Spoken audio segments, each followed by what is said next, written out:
Dignitaries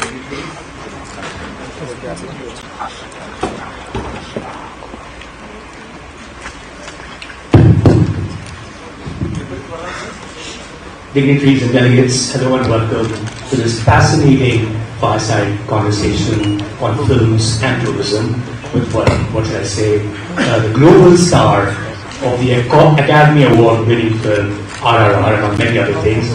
Ladies and gentlemen, I think it deserves a big round of applause over again.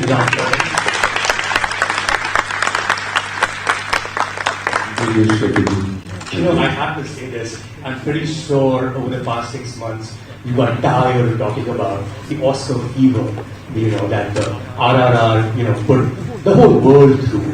And we were so excited watching this development from here in India. So you will have to excuse me because I will have to ask you this, which is, what was it like going through the whole Oscar campaign in the United States, of course, which is a G20 member country, in Japan, where you also went and promoted the film, which is another G20 country. I mean, what was that craze? What did you see? What did you make of it? What did you learn?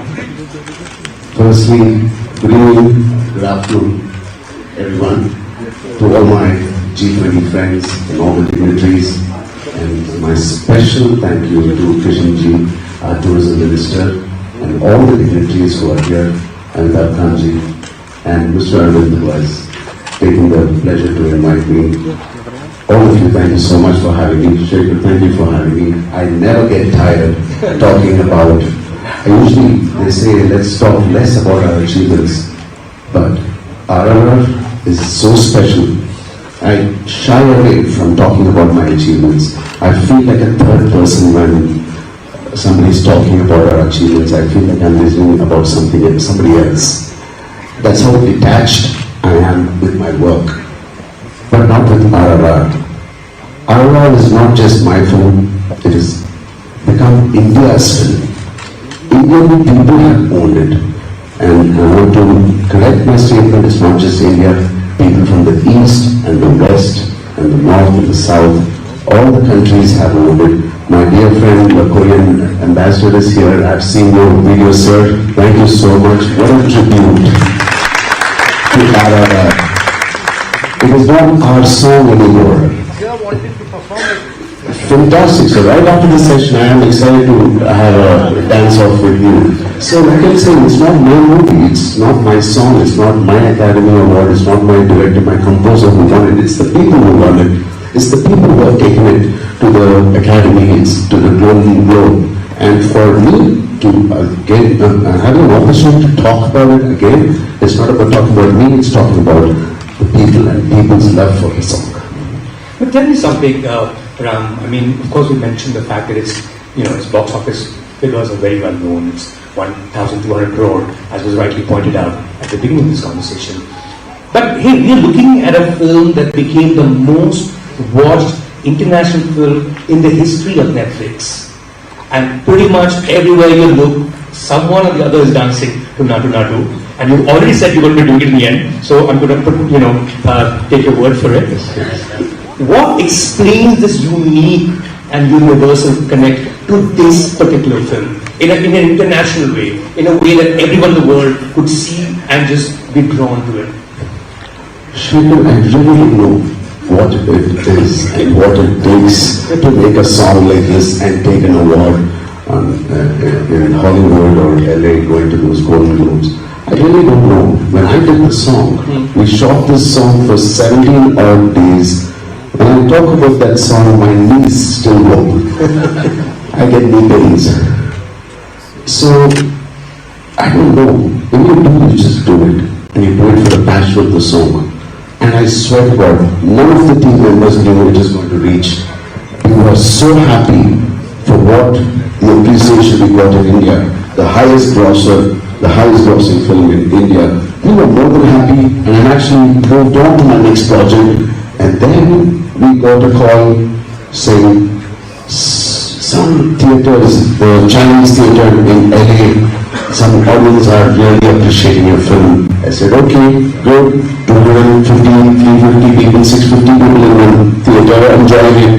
And that became viral. And we've been getting calls from the best studios, the best film friends from the other industry, and wow, that's now I couldn't stop it. So you just like took it because it's just happening the way it is. I mean, there's no point in thinking and redoing this in any case, right? It is what it was. Did you have a crazy fan moment? Did you like look at this person and go, what's going on here? It's 95 years since our industry has begun. It took 95 years for our Indian film industry to get a recognition internationally. I'm just proud of that fact that the West or the East have taken interest in our films and our emotion, which is so rooted to our culture, our traditions, not in any other country's feelings or emotions.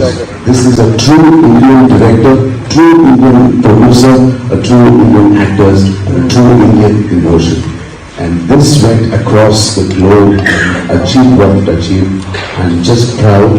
I thank my director for doing this. It is not a Hollywood studio hiring us as actors, casting us. No, this is a pure Desi film.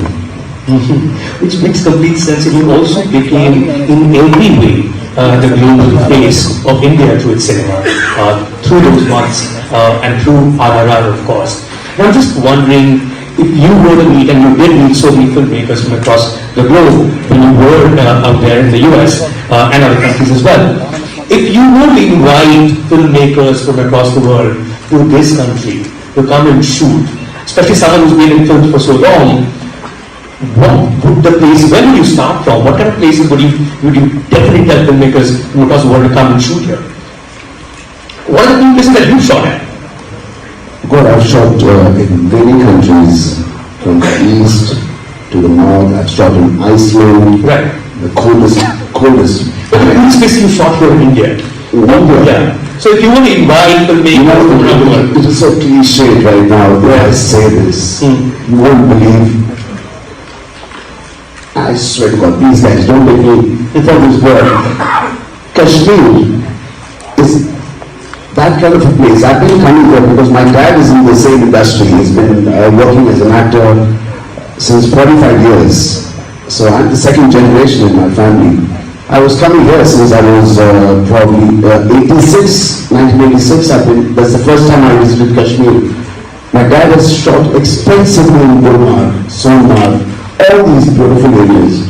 I used to come as a child. It used to be something, if I was invited by my dad to Kashmir, it used to be like I had achieved something that summer, in the summer holidays. It's like an achievement. And you won't believe, I have shot in this auditorium in 2016, in this beautiful auditorium in Kashmir, a movie called Abdullah, where I play police academy, who's graduating out of a police academy. I've shot in this, I've sat in that chair and I've shot. And this place has something magical. It draws people. It draws the attention of people. And no matter what we hear about Kashmir or whatever, this is such a surreal feeling when you come to Kashmir.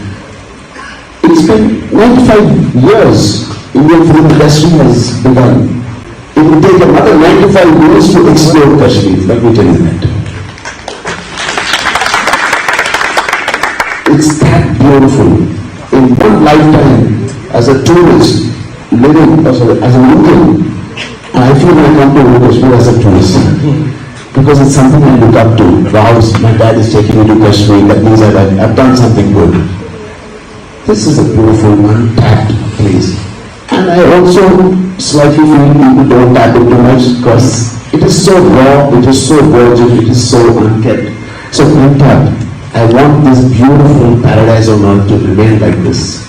Sometimes there are some beautiful forest reserves in India from the north to the south, and most of it we speak and most of it is unknown. And especially in Andhra Pradesh, we have this Srinagar forest, Ahmedabad. It's one of the biggest tiger reserve. 65 plus tigers we have. It is the largest tiger reserve in India. And my wife works with the tribals and the community there to keep them occupied, not to indulge themselves in helping the poachers, giving them a job, what do you say, the cultural things they have, making wax, candles out of the bee honeys and the wax that comes out of it, giving them some kind of a job to continue and have them earn money. This is very important. I used to tell my wife, why don't you construct a beautiful resort like Ranthambore Forest or Kaziranga, Jim Corbin? She said, I was